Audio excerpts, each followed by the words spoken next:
Tuntutan hukuman mati oleh jaksa kepada terdakwa kasus pemerkosaan 13 santri di Jawa Barat yang dibacakan dalam persidangan yang digelar secara tertutup di Pengadilan Negeri Bandung. Heri hadir secara langsung untuk mendengarkan berbagai tuntutan dari jaksa. Berikut tuntutan yang diajukan jaksa. Pertama, hukuman mati. Yang kedua, hukuman kebiri kimia. Yang ketiga, hukuman pengumuman identitas. Yang keempat, hukuman pembayaran denda sebesar 500 juta rupiah dan biaya restitusi 331 juta lebih.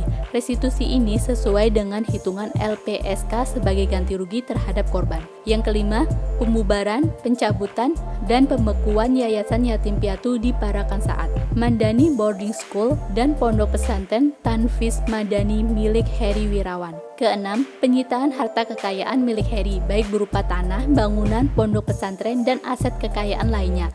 Penyitaan ini dilelang dan diserahkan ke negara atau Pemprov Jawa Barat untuk biaya hidup dan biaya sekolah anak-anak dan bayi-bayi korban. Mengetahui hal tersebut, Komnas HAM menolak penerapan hukuman mati dengan prinsip yang dijunjung Komnas HAM adalah hak hidup seorang tidak boleh dikurangi dalam situasi apapun. Komnas HAM tidak setuju penerapan hukuman mati karena bertentangan dengan prinsip HAM. Hak hidup adalah hak yang tidak bisa dikurangi dalam situasi apapun, kata Komisioner Komnas HAM BK Ulung Hapsara.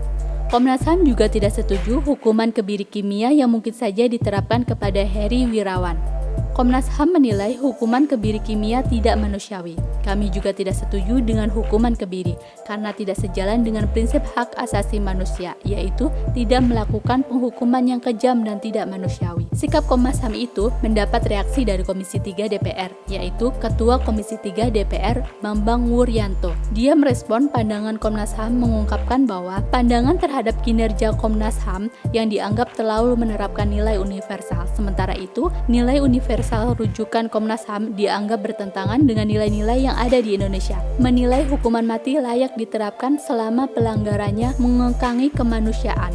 Di sini ada bertentangan karena di sini ada hukum seperti norma yang disiarkan Romo Syafi'i dari fraksi Gerindra. Islam menginginkan itu. Itu kenapa KUHP kita masih menuntut hukum mati. Sejauh itu pelanggaran kemanusiaan, hukum mati bisa diterapkan. Menegaskan jika ada orang yang merusak kehidupan orang lain harus dihukum mati. Kalau ada orang merusak kehidupan orang, ia mesti dihukum mati. Mengganggu sistem, ia mesti harus. Sistem kemanusiaan bisa dihukum mati. Menjelaskan tugas Komnas HAM sebagaimana dimandatkan undang-undang, tugas yang dibacakan mulai dari pengkajian hingga pemantauan, di mana tugas Komnas HAM bukan dalam tataran eksekusi, ada di pasal 1 huruf 7.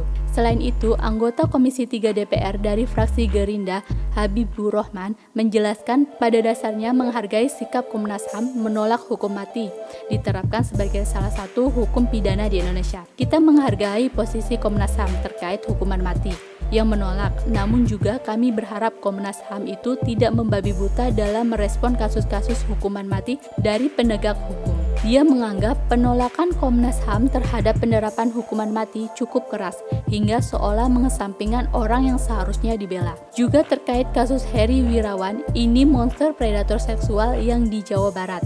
Saya melihat kerasnya pernyataan Komnas HAM terkait hukuman mati ini seolah-olah mengabaikan korban.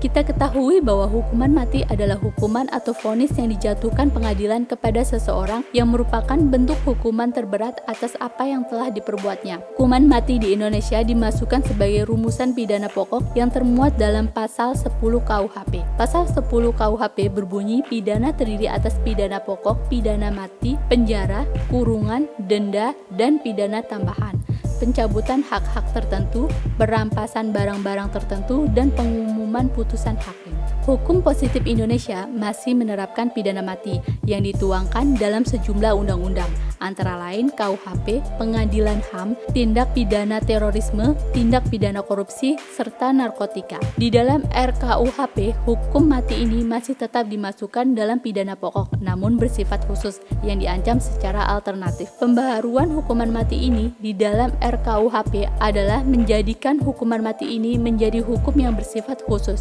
Hal ini termuat dalam pasal 67 RKUHP yang memuat penjelasan umum. RKUHP menyatakan Pidana mati tidak terdapat dalam urutan pidana pokok. Pidana mati ditentukan dalam pasal tersendiri untuk menunjukkan bahwa jenis pidana ini benar-benar bersifat khusus.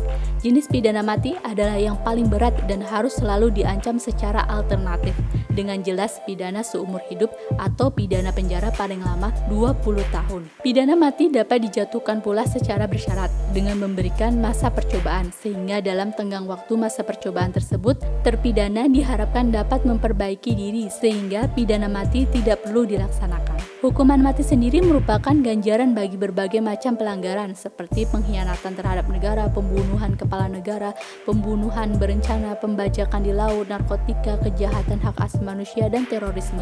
Di dalam kasus pemerkosaan 13 santri di Jawa Barat ini sudah termasuk kejahatan kemanusiaan yang sudah seharusnya dihukum mati. Namun di sini bertentangan dengan kemanusiaan juga, karena kejahatan kemanusiaan dihukum mati dan karena kemanusiaan juga hukuman mati bertentangan. Memang bentuk pelanggaran HAM paling nyata di Indonesia ada dalam pasal 28A Undang-Undang Dasar 1945. Sudah diatur tegas bahwa setiap orang berhak untuk hidup dan mempertahankan kehidupannya. Hak untuk ini adalah hak yang paling mendasar dari manusia yang tidak bisa dikurangi atau diambil oleh siapapun. Namun, hukuman mati juga masih diperlukan di Indonesia. Adanya pidana mati dalam hukum pidana positif di Indonesia diharapkan bisa melindungi masyarakat Indonesia, mencegah kejahatan berat demi mewujudkan keadilan dan persatuan Indonesia.